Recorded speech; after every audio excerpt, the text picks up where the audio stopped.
back to Emily Spins It. I'm Emily, and today I'm with a very special guest. This is TANSU. Hello, TANSU. Hi, so happy to be here. I'm so happy to have you. Can you maybe introduce us to who our little special guest is?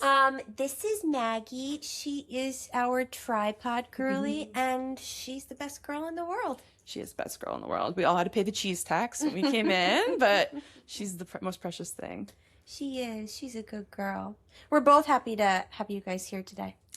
Well, thank you for being such great hostesses. So you've spoken a bit about your collaborator, Dave. Mm-hmm. How'd you connect with him? How have you found collaborators in the past? And what are some traits you look for when you collaborate? That's a great question. Thanks.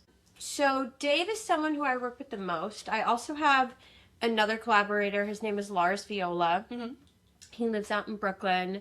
We released an EP called The Wash Up in 2018, and we're working on another project now. The stuff I do with him is a little more underground. It's not as mainstream. Okay.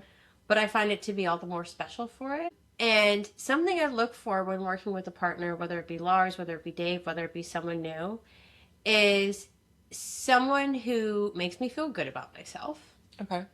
And who also pushes me not in a derogatory way, but in an encouraging way. And sometimes, like with Dave, he'll be like, I know you're better than this, so do better. Mm-hmm. Instead of when I've worked with other producers quite briefly in the past, they'll try to compare me to others, and I don't do that. No. I don't like to be compared. It's actually very difficult for me to even think of who I sound like. When people ask me, oh, what do you sound like? Like, who's your music compared to? I never really have an answer. Yeah. Because I'm TANSU. Yeah. And that's enough. That's enough. Yeah. And so I appreciate when a producer will just stick to trying to make me better instead of trying to make me the new someone else. Sure. When I write about artists, I try really hard not to do that in a review as well, because that's not fair. They're their own person. I mean, I think it's, comparison can also be very flattering. Sure. And for someone else who doesn't know me, if they're trying to understand who I am, sometimes it's nice to have a more relatable point, like, oh, she sounds like so-and-so. But I don't know. It's always, like I said, it's always been difficult for me to figure out who I sound like because I don't know who I sound like. Sometimes people will say, like, Christina Aguilera or Joss Stone, but I have my own temperament. And especially my writing doesn't sound like either of them. Yeah, I wouldn't have said that either. Yeah. Yeah. I always get fumbled by that question, actually. In terms of who I look for in a producer, someone who just wants to make me a better me. That's and great. Not another better version of somebody else.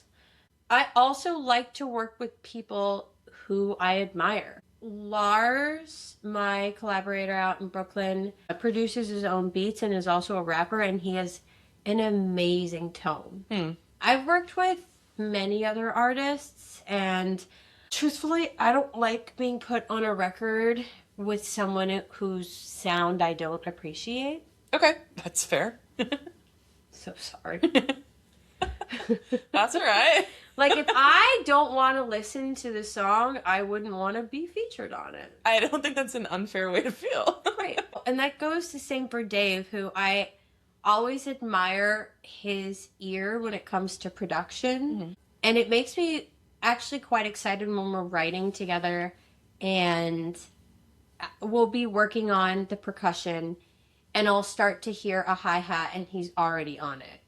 Our ears are very similar in that manner. I'm thankful to have found it because I worked with a lot of producers. I've been working with a lot of different producers since I started writing my own music back in 2014.